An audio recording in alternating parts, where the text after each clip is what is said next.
Hello, నేను miss రావు. బంగారం జాతకం వీళ్ళిద్దరి మీద ఆధారపడి ఉంది. అమెరికా అధ్యక్షుడు ట్రంప్, రష్యా అధ్యక్షుడు పుతిన్. వీళ్ళిద్దరూ తీసుకున్నటువంటి డెసిషన్స్ని బట్టి తులం 24 క్యారెట్ల బంగారం కూడా 70 నుంచి 80 వేలకి వచ్చినా ఆశ్చర్యపోవసరం లేదు. ఇంకా తగ్గేటువంటి అవకాశం కూడా ఉందని చెప్పి అంతర్జాతీయంగా నిపుణులు అంచనా వేస్తున్నారు. ఒకే ఒక్కటి జరిగితే బంగారం ఊహించినటువంటి విధంగా పతనం అవుతుంది అనేది అంతర్జాతీయంగా ఉండేటువంటి గోల్డ్ మర్చెంట్స్ చెప్తూ ఉన్నారు. ఏంటి అంటే అది రష్యా గనక డాలర్లతోటి వాణిజ్యం చేయడానికి అంగీకరిస్తే ఖచ్చితంగా బంగారం రేటు భారీగా తగ్గుతుంది. ప్రస్తుతం రష్యా మీద ఆంక్షలు ఉన్నాయి. అమెరికా అనేక ఆంక్షలు పెట్టింది.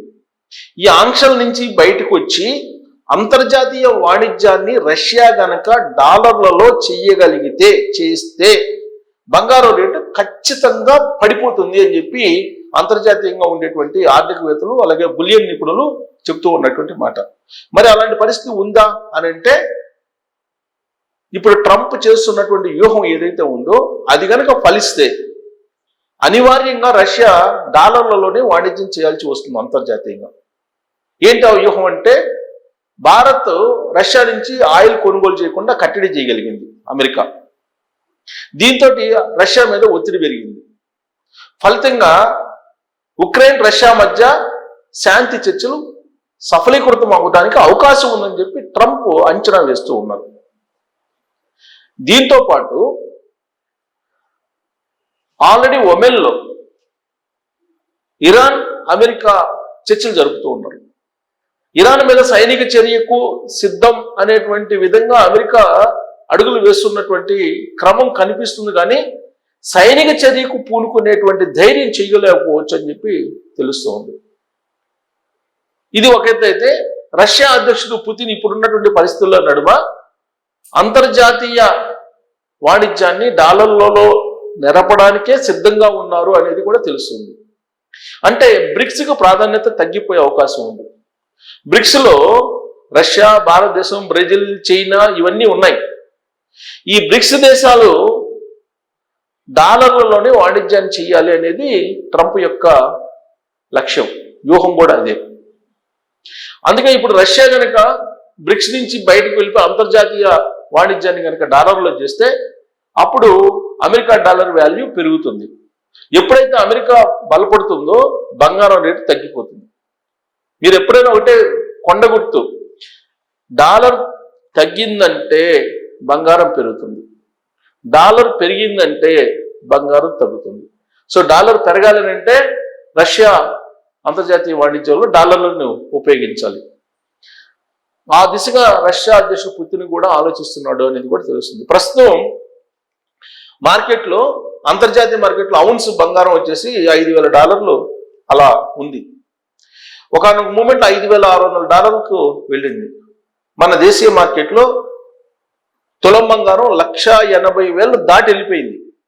ఇప్పుడు 1,55,000, 60,000 లోపల తచ్చాడుతూ ఉంది. ప్రతిరోజు రోజుకి అది తగ్గుతూ పెరుగుతూ ఉంది. కారణం ఏంటంటే అంతర్జాతీయంగా నెలకొన్నటువంటి అనిశ్చితమైనటువంటి పరిస్థితులు. అవి ఇప్పుడు త్వరలోనే జూన్ నెల కూడా చెప్తున్నాడు ట్రంప్, జూన్ నెల లోపల రష్యా ఉక్రెయిన్ యుద్ధం ఆగిపోయే అవకాశం ఉంది. ఆ తర్వాత రష్యా వాణిజ్యాన్ని డాలర్లో చేస్తుంది. అప్పుడు బంగారం ధమాల్ అనేది బులియన్ నిపుణులు చెప్తూ ఉన్నారు. సో యాజ్ ఆఫ్ నౌ ఏంటి పరిస్థితి? యాజ్ ఆఫ్ నౌ బంగారం పరిస్థితి ఏంటి? ఈరోజు మార్కెట్ ఎలా ఉందనేది ఒకసారి చూద్దాం. బంగారం రేటు చూస్తే యాక్చువల్గా ఇప్పుడున్నటువంటి పరిస్థితుల్లో తగ్గుముఖం పట్టాలి. చూడండి, ఇప్పుడు యాజ్ ఆఫ్ నౌ హైదరాబాద్ మార్కెట్లో మనకి 24 క్యారెట్ల బంగారం వచ్చేసి ఫిబ్రవరి 16, 24 క్యారెట్ల బంగారం వచ్చేసి ₹131 తగ్గింది గ్రాముకి. 22 క్యారెట్లు వచ్చేసి 120 తగ్గింది. 98, 18 క్యారెట్ల బంగారం తగ్గింది. ఇటు చూడండి, తులం వచ్చేసి ఇప్పుడు ఎంత ఉంది? 24 క్యారెట్ల బంగారం ₹1,56,000, 440 ఉంది. అంటే ₹1,110 తగ్గింది ఇవాళ. సో ఇక్కడ 22 క్యారెట్ బంగారం వచ్చేసి తులం 1,44,400 ఉంది, 1200 తగ్గింది. ఇక్కడ చూడండి గ్రామ్ రేటు తగ్గుతూ వస్తుంది. అంటే ఇక్కడ చూడండి ఈ ఒక్కరోజే పెరిగింది, ఫిబ్రవరి 14 రోజు ఒక్కరోజే పెరిగింది, మిగతా గత 3-4 రోజుల నుంచి తగ్గుతూ ఉంది. ఇవాళ మండే తగ్గింది. అంటే ఈ వారం మొత్తం తగ్గే అవకాశాలు కనిపిస్తూ ఉన్నాయి. ఎందుకంటే చర్చలు సఫలీకృతం అవుతున్నాయి. రష్యా ఉక్రెయిన్ అలాగే అమెరికా సైనిక చర్యకి సంబంధించి కూడా కొంత ఒక అడుగు వెనక్కేసింది అని చెప్పి తెలుస్తుంది.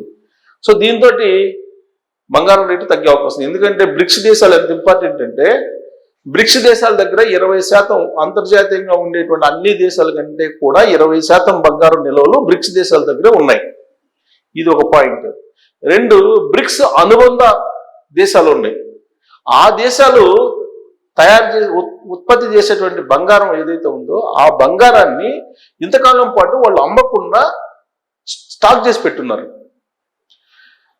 ఉత్పత్తి ఎక్కువ అవుతుంది కానీ దాన్ని అమ్మలేదు, ఉంచిపోయారు, నిల్వ ఉంచారు. కారణం ప్రపంచవ్యాప్తంగా నెలకొన్నటువంటి పరిస్థితుల దృష్ట్యా. ఇప్పుడు గనక ఈ అనిశ్చితి కనుక పోతే ఈ బ్రిక్స్ దేశాలు అనుబంధంగా ఉన్నాయి కదా, ఆ దేశాల దగ్గర మొత్తం ప్రపంచంలో ఎంత ఉందో 50% బంగారం ఆ బ్రిక్స్ అనుబంధ దేశాల దగ్గర ఉన్నాయి. అంటే అంత బంగారం ఉంది. ఇప్పుడు రష్యా ఉక్రెయిన్ యుద్ధం ఆగిపోయింది అనుకోండి, అప్పుడు బంగారం అమ్మకాలను పెంచుతుంది. అంటే నిల్వ చేసినటువంటి బంగారాన్ని తీసి విక్రయిస్తుంది. విక్రయించి ఆ డబ్బును ఎక్కడ తీసుకెళ్తుంది? డాలర్లో పెడుతుంది. డాలర్లు కొనుగోలు చేస్తారు. బంగారం విక్రయించేసి డాలర్లు కొనుగోలు చేస్తారు. డాలర్ బలపడుతుంది అనేటువంటి సంకేతం రాగానే అంతర్జాతీయ మార్కెట్లో బంగారం నుంచి ఇన్వెస్టర్స్ బయటకు వచ్చేస్తారు. బయటకు వచ్చి ఈ డబ్బుని డాలర్ల మీద పెట్టేస్తారు. అప్పుడు బంగారం రేటు తగ్గుతుంది. సో ఇన్ని పరిణామాలు కనుక చోటు చేసుకుంటే, ఇన్ని రకాల మార్పులు కనుక చోటు చేసుకుంటే బంగారం ఊహించినటువంటి విధంగా తగ్గే అవకాశం ఉంది. తిరుగుట విరుగుట కొరకే అంటారు కదా. గత ఏడాది 70% పెరిగింది. గత 1.5 సంవత్సరం నుంచి 70% బంగారం రేటు పెరిగింది. 150% వెండి రేటు పెరిగింది. మరి ఇప్పుడు అంత పెరుగుతూ పోతున్నటువంటి బంగారం ఎందుకు పెరిగింది అని అంటే యుద్ధ వాతావరణం నెలకొంది. ఎవరికి వాళ్లే సురక్షితమైనటువంటి పెట్టుబడిగా బంగారాన్ని భావించారు. వాళ్ళు వీళ్ళంత వరకు కొనుగోలు చేసి పెట్టుకున్నారు. అన్ని దేశాలు పెట్టుకున్నారు. అలాగే ఇన్వెస్టర్స్ కూడా కొనుగోలు చేసి పెట్టుకున్నారు. ఇప్పుడు ఆ పరిస్థితి నుంచి బయటకు వస్తే బంగారం ఎంత పెరిగిందో అంత తగ్గేటువంటి అవకాశాలు లేకపోలేదు అనేది నేను చెప్పడం కాదు, అంతర్జాతీయంగా ఉండేటువంటి దౌత్యవేత్తలు, బులియన్ నిపుణులు, అలాగే అంతర్జాతీయ రాజకీయ విశ్లేషకులు వీళ్ళందరూ అంచనా వేస్తున్నారు. మరి అంచనా ప్రకారం నిజమవుతుందా అనేది 17-18లో ఒక డెవలప్మెంట్ ఉంది. ఆ తర్వాత జూన్లో అసలైనటువంటి డెవలప్మెంట్ ఉంది. మరి అప్పటి వరకు మనం ఈ విశ్లేషణలు కొనసాగించుకోవాల్సిందే. లేదంటే ఫోన్లు చేస్తున్నారు నాకు కొంతమంది, సార్ మీరు చెప్పట్లేదు ఏంటని. సో కాబట్టి 17-18లో ఉక్రెయిన్ రష్యాకు సంబంధించినటువంటి యుద్ధం ఆగిపోతుందా లేదనేది ఒక అడుగు ముందుకు పడుతుందా, లేదంటే వెనక్కి పడుతుందా, లేదంటే అలా ఉంటుందా అనేది ఒక స్పష్టత వస్తుంది. ఆ తర్వాత జూన్ నాటికి మరింత స్పష్టత వచ్చే అవకాశం ఉంది. అప్పటి వరకు ఖచ్చితంగా కొంచెం అటు ఇటు తగ్గుతూ పెరుగుతూ ఉంటుంది తప్పితే అమాంతం పెరగడంగానే అమాంతం తగ్గడంగానే ఉండకపోవచ్చు. బట్ అమాంతం తగ్గాలంటే కనుక నేను చెప్పినటువంటి ఈ పరిణామాలన్నీ చోటు చేసుకోవాలి. సో ఇవన్నీ సాకారం అవుతాయా అనేది మీరు ట్రోల్ చేయొచ్చు. Thank you.